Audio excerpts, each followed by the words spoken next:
You not are an listening eclipse, Biblical not Echoes, a natural phenomenon, Stories Untold, but where the sacred judgment from echoes of heaven. Bible speak. It was a once normal more. afternoon Quiet your until mind the sun and embark on a disappeared. journey of discovering stories never A before dim told. light appeared on the image of Golgotha, the dark sky at noon. The wind blew sand. The crowd fell silent. Not an eclipse, not a black cloud, not a hoax, but a moment that shook the entire universe. The darkness swallowed up the light in the middle of the day. Cut close-up of Roman soldier, rabbi, weeping mother, and a man hanging on a cross. No one moves. No one speaks. The world seems to hold its breath.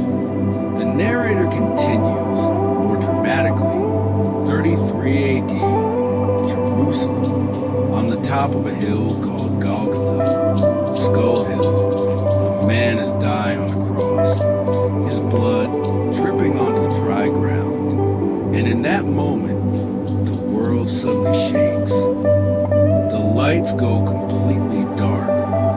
Only the voice remains. Have you ever wondered, why did the whole world fall into darkness for 3 hours?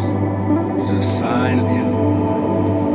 Or the final punishment from heaven? In this video, you'll be taken back to the most sacred and terrifying moment of humanity, when the light was withdrawn from the world, when sin was exposed in the light of day, and when the crucified one became the Savior. A whisper, why was it dark for 3 hours? That mystery is not just a story of the past. It is a vital message for the present and for you. Part 1. Introduction. When heaven and earth stop breathing. A strong wind. The sound of horses' hooves. The murmur of the crowd. A tense soundtrack. Epic and classically cinematic. The year is 33 AD. A day like any other in Jerusalem. The sun is pouring gold onto the red-tiled roofs. Trumpets are blowing from the temple, and merchants are haggling over silver coins at the gates of the ancient city. Moving image. The streets of Jerusalem are crowded.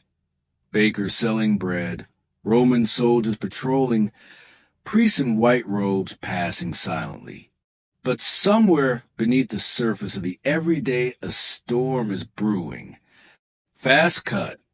A group of Roman soldiers push a man, disheveled, bloody, carrying a cross through a screaming crowd. A public execution is taking place. The condemned man is not a murderer nor a rebel. He is a man who has healed the sick, raised the dead, and dares to call himself the Son of God. The faces of the people in the crowd, angry, confused, scared. A woman bursts into tears. A Roman soldier shouts, "Up the hill!" And then, when he was crucified, in broad daylight, it was pitch black. The background changes to a cold color. The sky darkens. A strong wind picks up. The scene turns completely black, except for the sound of heartbeats and heavy breathing. It was not a black cloud. It was not an eclipse. It was not religious witchcraft or collective hallucination. It was the reaction of the entire universe. To the moment an eternal being was hung on a tree. The music stops. There's a long silence. Then thunder. Thousands of years ago, an unknown prophet in Judah wrote these cryptic words. In that day I will make the sun go down at noon and darken the earth in broad daylight. Amos 8 verse 9. The ancient text appears on a black background. The English translation appears below. I will make the sun go down at noon and darken the earth in broad daylight. Amos 8 verse 9. No one understood what he was saying until that day, the day when the light was taken from a world, the day when truth was hung in the sky, and all creation held its breath for 3 hours of darkness. The camera seems to move through space, back, from Golgotha, through the dark clouds, up into the starry sky, into the endless darkness. Are you ready to step into it? Into the darkest 3 hours in human history. To find the light to which the universe is bowed, Part 2. The man hanged on a tree, a shocking identity. The soft, slow string music carries a sacred and sad tone. The opening scene is the image of Jesus being crucified, his face raised to the sky, blood dripping to ground, the surrounding light gradually dimming. That man hung between the earth and sky, crucified like a criminal, between two robbers. One laughed, the other begged for mercy. But he was not like them. He did not fight. He did not curse. He did not resist. He was silent. Close-up of Jesus' face, eyes pained but still shining, looking down at the crowd. Who is this crucified man? A traveling rabbi? A lost prophet? A dangerous impostor? Silence. A thunderclap. Flashbacks of miracles. The blind seeing, the dead raised, the sea calmed by the hand's words. Or the Son of God? The King carries no sword. The Messiah carries no armor, and his throne is a cross. A reenactment of Jewish expectations. The crowd cheers as Jesus enters Jerusalem on a donkey, but then just days later they shout, "Crucify him." They expected a revolutionary, a man to overthrow the Roman Empire, a powerful king from God, but they got a betrayed teacher, a man who allowed himself to be captured, judged, and killed as the silent lamb among the wolves. Image of Jesus being beaten by soldiers wearing a crown of thorns, blood flowing, a determined gaze looking forward. The background music becomes more intense. People ask, if you are really the Son of God, why don't you save yourself? But precisely because he is the Son of God, he doesn't save himself. He was not forced to be crucified. He chose the cross, because the cross is not a failure, but the door to redemption. The scene where Jesus looks down at those who crucified him and speaks his first words as he hangs on the cross. "Father, forgive them, for they know not what they do." The confused faces of the Roman soldiers, the people murmuring, the frowning priests. A powerful word, but not a curse, but a prayer. In the depths of his agony, he prayed for those who killed him. Not a curse, but forgiveness. The wind howls. The scene darkens. Jesus cries out in agony, "Father, why have you forsaken me?" Matthew 27, verse 46. This is the greatest shock of faith in the history of religion. The omnipotent, the eternal, now experiences what mankind fears most: separation from God. In that moment, Jesus not only bears the wounds on his body, but also bearing all the sins, all the shames, all the chasms that separate us from our Creator. Image. Darkness envelopes Golgotha. A flash of lightning streaks across the sky. All is silent. When a man hangs on a tree, the universe stops breathing, not because of human strength, but because the invisible one chose to reveal his love through visible pain. Have you ever stood at the foot of a cross? Do you dare look into that bleeding face and face the greatest question of all? Who is he? Part 3. 3 hours of darkness, the cosmic judgment. The wind whistles, the birds stop singing. A low, sacred, and eerie soundtrack plays slowly. The screen goes black. A white word slowly appears. Noon, the sixth hour. The sixth hour, in the middle of the day, the light disappears. The earth is plunged into a darkness that does not belong to man. The sun suddenly goes out. The people of Jerusalem look up, horrified. The sun fades, then blackens like coal. It was not an eclipse. There is no orbit in the universe that can explain it. No meteorological phenomenon, no geological storm that recorded that moment. Only one thing: the world stopped breathing. Hundreds of years ago, a shepherd named Amos wrote these strange prophecies. In that day I will make the sun go down at noon, and the earth will be darkened by day. Amos 8 verse 9. An ancient Hebrew text flashed across the screen, like the light of a curse from the past coming to life. And then the prophet Joel wrote, "The sun and the moon will be darkened. The great and terrible day of the Lord will come." Joel 2 verse 31. No one understood until that day, when darkness fell over Jerusalem for 3 hours. The image recurred. The entire city was swallowed up.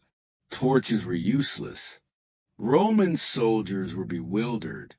Priests fled. Everything became meaningless when the light disappeared. Why the darkness? And why exactly 3 hours? 3 hours of judgment. 3 hours when the Holy One was poured out upon himself all the sins of mankind. 3 hours when all creation witnessed the unthinkable, the absolute separation between the Father and the Son. It was not darkness outside, but darkness within the soul, because at that moment, Jesus no longer felt the presence of the Father. The scene recreates the shrill cry, my God, why have you forsaken me?" The words echoed in the darkness, reverberating throughout the universe. It was not the cry of a tortured body, but the scream of a soul in absolute isolation. For the first time in eternity, light retreated from light. The frame freezes. The camera pans slowly over the crowd. Faces terrified, empty. A mother holds her child, crying. A soldier clutches a spear. No one understood, but everyone felt something terrible had happened. Imagine you are walking in the daytime, then the light disappears. No warning, no explanation, only darkness and fear that tears at the soul. Regular, quiet, sharp words. It was not a cosmic accident. It was a judgment of the universe. The Holy One was found guilty, and heaven and earth could not bear it. Light returns. A slight earthquake. The temple curtains are torn from top to bottom. The Roman soldier looks up, whispering in tears, "Truly, this man was the Son of God." The darkness does not last forever, but it leaves an indelible mark on human history. For that was the moment heaven was silent and hell trembled. Part 4. When the curtain is tiered, the death of separation. A loud, soft bang, followed by a slow tearing of fabric, like a tear in space. The screen was black, except for the sound of heavy breathing. In the thick darkness, in the deadly silence of the universe, a sound rang out from deep within the temple. No one saw it, but it tore history in two. The temple curtain. A curtain nearly 10 centimeters thick, over 9 meters high, was gently swaying in the wind. Then suddenly it tore from top to bottom as if touched by an invisible hand from the heavens. It is not fabric. It is a symbol of the boundary between heaven and earth. That curtain conceals a holy of holies, the only place where God dwells. Only one person once a year is allowed to enter it. Repetition. The priest trembles at the altar. The Jews are stunned. A blinding light shines from the depths of the temple. But now the veil has been torn, not from below by human hands, but from above by God himself.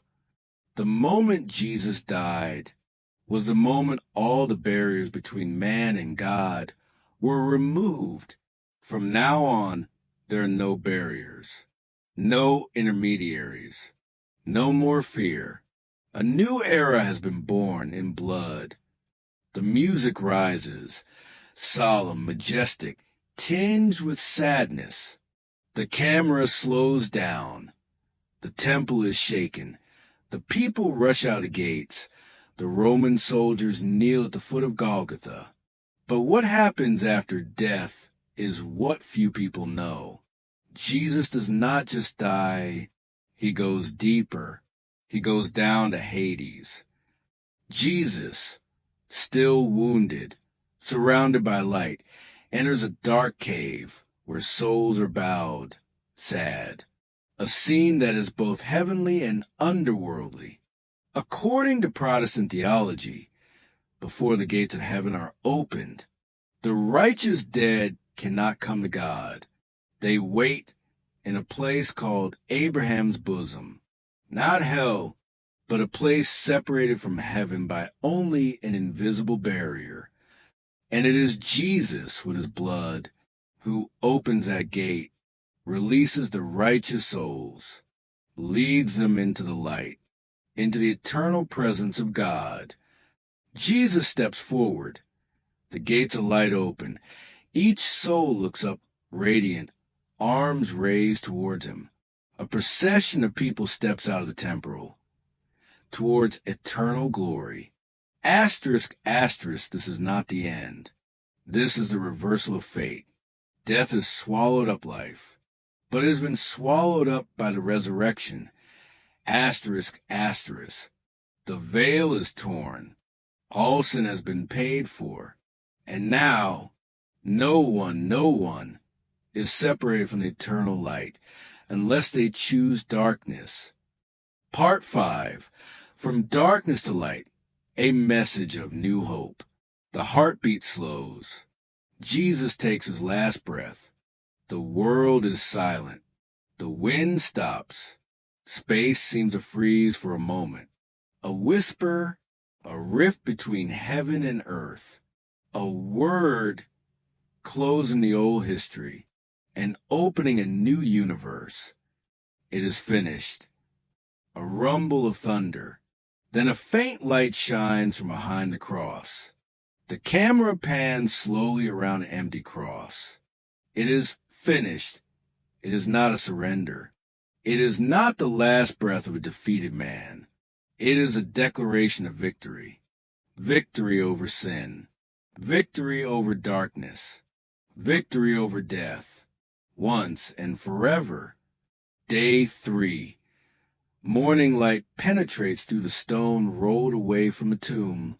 The tomb is empty. A white cloth is left on the stone. The light is not buried. Life is not defeated. And from a cold stone tomb, the light rises. Images of flowers blooming in the snow. Rays of light shining down to the clouds. Lost souls finding the bright path. Colors change from cold to warm. 3 hours of darkness are real. But the greater thing is, the light was not extinguished. Where are you in this story? Maybe you are living in the light, or maybe you are lost in your own darkness. Sin, pain, despair, we carry like a shadow that never leaves. But today, you can put it down. No one is born to live in darkness. We were created to walk in the light, and that light is called Jesus. A young man kneels in the dark. A light gradually approaches from afar.